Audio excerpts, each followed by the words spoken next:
Oke, assalamualaikum warahmatullahi wabarakatuh. Selamat pagi semuanya. Hari ini untuk yang pengelolaan limbah tambang kita sudah mulai akan membahas mengenai dampak-dampak dari tambang gitu ya. Nah, sebelum kita apa ya namanya berdiskusi tentang dampak negatif tambang, mari kita berdiskusi dulu tentang dampak positif tambang. Nah, menurut kalian dampak positif tambang itu apa aja? Jadi kalau misalkan dari data ini ya, kalau dari data adalah dampak positifnya dari tambang itu adalah dia menciptakan lapangan pekerjaan. Dan menciptakan lapangan pekerjaannya itu biasanya dia akan lebih menciptakan lapangan pekerjaannya secara regional ya. Maksudnya misalkan dia melakukan tambangnya di Batu Kajang, jadi kan pekerjaan untuk orang-orang Batu Kajang itu jadi lebih banyak gitu, apa lapangan pekerjaannya jadi lebih banyak seperti itu. Dan kemudian dampak positifnya dari tambang jika memang dilakukan dengan benar gitu ya, seharusnya, lingkungan masyarakat yang di situ juga akan mendapatkan dampak positifnya, misalkan dampak bagi hasil dan dampak dan, jadi dari dampak bagi hasil, dari perusahaan, dan kompensasinya ke masyarakat sekitar. Nah, itu merupakan salah satu dampak positif tambang jika dilakukan dengan baik dan benar. Nah, untuk hari ini kita akan berbicara tentang dampak negatif tambang, kita berbicara dulu tentang dampaknya terhadap, badan air kita gitu ya. Jadi dampak tambang terhadap air itu bisa kita kategorikan menjadi 2, yaitu kita dampaknya secara pencemaran dan dampaknya secara ketersediaan. Maksudnya dampaknya pencemaran itu bagaimana? Di dalam dampaknya pencemaran, maka, air itu bisa mengalami pencemaran dari mulai, acid drainage ya, acid mine drainage atau air asam tambang yang pernah kita bahas, ataupun kontaminan leaching. Maksudnya kontaminan itu ada rembesan dari kontaminan yang masuk ke badan air, yaitu namanya dampak tambang terhadap badan air di bagian pencemaran. Nah, dampak tambang terhadap air di bagian ketersediaan itu adalah seperti ini. Jadi, eee, airnya itu kan diambil dari sumber daya alam di sekitar, pertambangan tersebut gitu ya. Nah, air yang diambil, kan kalian tahu ya air digunakan untuk apa di pertambangan ini, di dalam pemurnian kan kita gunakan air yang banyak itu. Nah, kemudian air itu misalkan dipompakan dari badan air yang ada di sekitar itu, entah sungai, entah danau. Dari badan air itu dipompakan ke pertambangan tersebut ya, ke pabrik dari pertambangan tersebut. Nah, ini akan mengalami dampak ketersediaan air pada badan air tersebut. Padahal di badan air tersebut juga ada yang namanya aquatic life. Aquatic life ya berarti kan ada ikan, ada alga gitu kan ya. Nah, yang yang ada di sungai itu ataupun di badan air itu aquatic life-nya kan mereka butuh air juga. Namun kalau air ini kemudian akhirnya dipompakan ke dunia tambang gitu ya.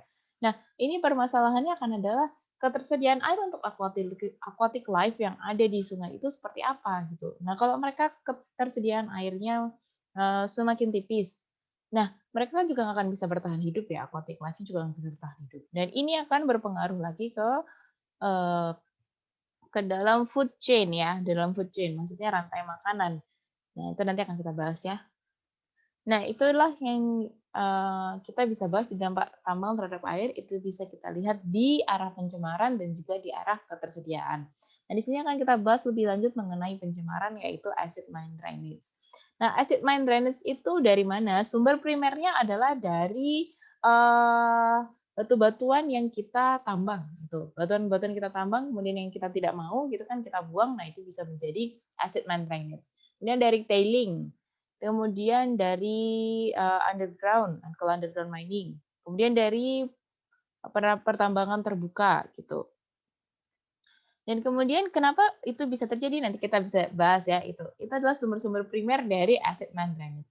Dan sumber sekundernya adalah misalkan stockpile. Stockpile itu berarti tumpukan, misalkan kita tumpukan dari mineral-mineral yang ataupun batu-batu yang kita sudah kita tambang, kita tumpuk dari stockpile itu bisa, menyebabkan acid mine drainage. Kemudian emergency pond-nya juga bisa, kolam emergensinya.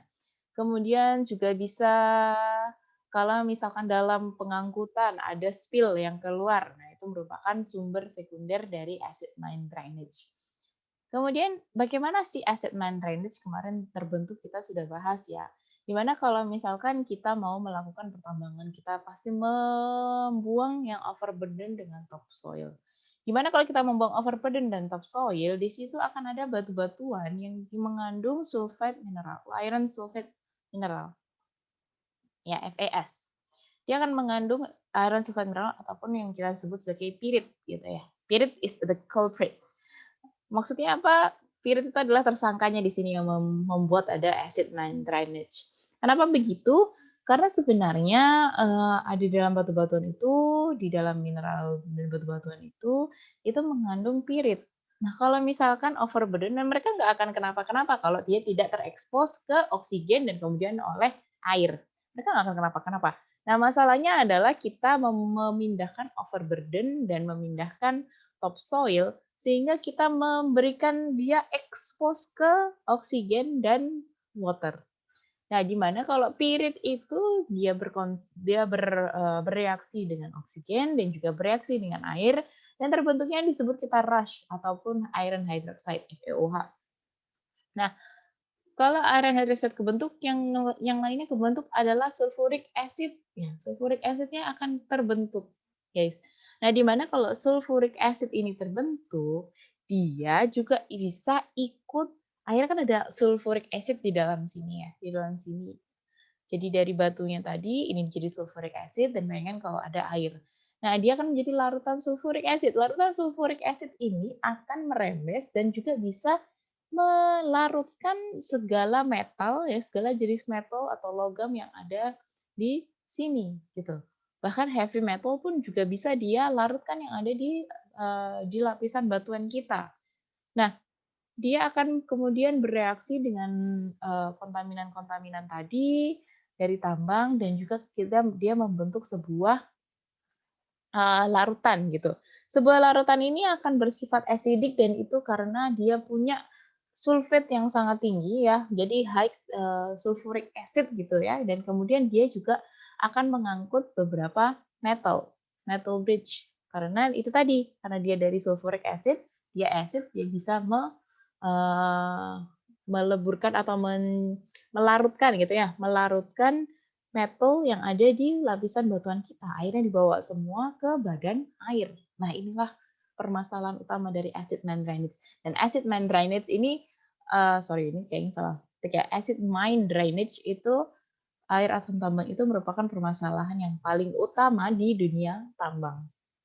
Nah, jadi kita lihat ini prosesnya ya, di mana yang pertama ya kita melakukan pertambangan, kemudian piritnya terekspos ke oksigen, di mana di groundwater ya ataupun air permukaan ini bisa masuk ke pertambangan ya.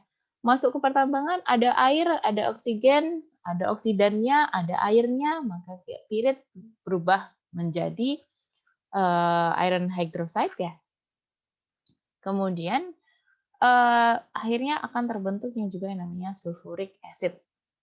Dan sulfuric acid ini akan melarutkan metal ataupun logam ya atau heavy metal dari batuan-batuan tadi ikut.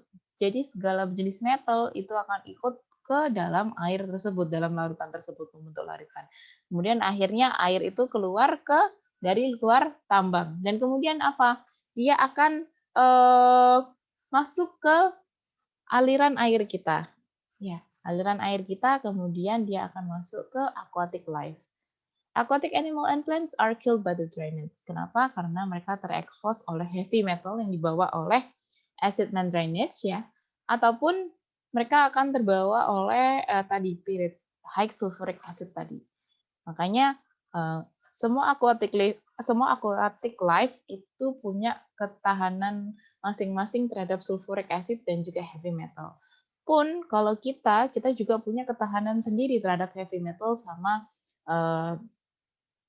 sulfuric acid gitu ya. Nah, kemudian kalau berbicara tentang heavy metal, saya kemarin pernah bilang mungkin di Wastekling saya juga pernah bilang bahwa kalau kalian mengkonsumsi kerang, apa yang terjadi? Mengkonsumsi kerang terlalu banyak akhirnya membuat kalian pusing nggak? Yaitu karena kerang ini bisa menyerap heavy metals. Nah, bayangin kalau di dalam aliran itu di dekat tambang ada banyak kerang ya. Kemudian Air asam tambang itu terekspos atau sudah bercampur sama aliran air yang di mana di situ banyak kerang. Dan kemudian, nelayan kerang mengambil dari stream yang tadi sudah terpolusi.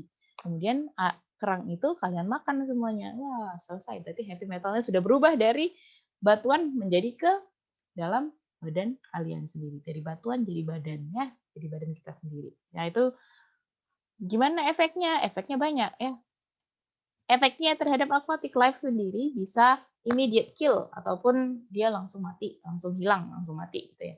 Yang berikutnya adalah mungkin ada beberapa aquatic life yang mungkin bisa masih bisa toleran terhadap heavy metal itu. Tapi akibatnya adalah dia akan mempengaruhi dari perkembangan ikan tersebut gitu.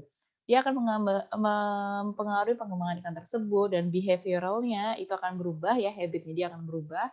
Dan kemudian itu akan mempengaruhi dia juga kemampuan dia untuk bereproduksi lagi. Nah, kalau itu akan mempengaruhi reproduksinya mereka, lah, mau ada ikan lagi dari mana gitu. Ya kan?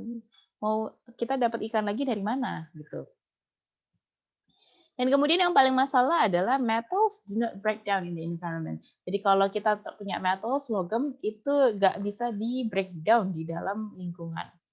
Nah, kalau metals-nya ikut di dalam aliran air, dia itu akan karena dia berat juga ya, heavy metals, kemudian dia akan settle down. Dia settle, dia akan mengendap ke bawah dan kemudian berada di stream di aliran itu akan lama gitu.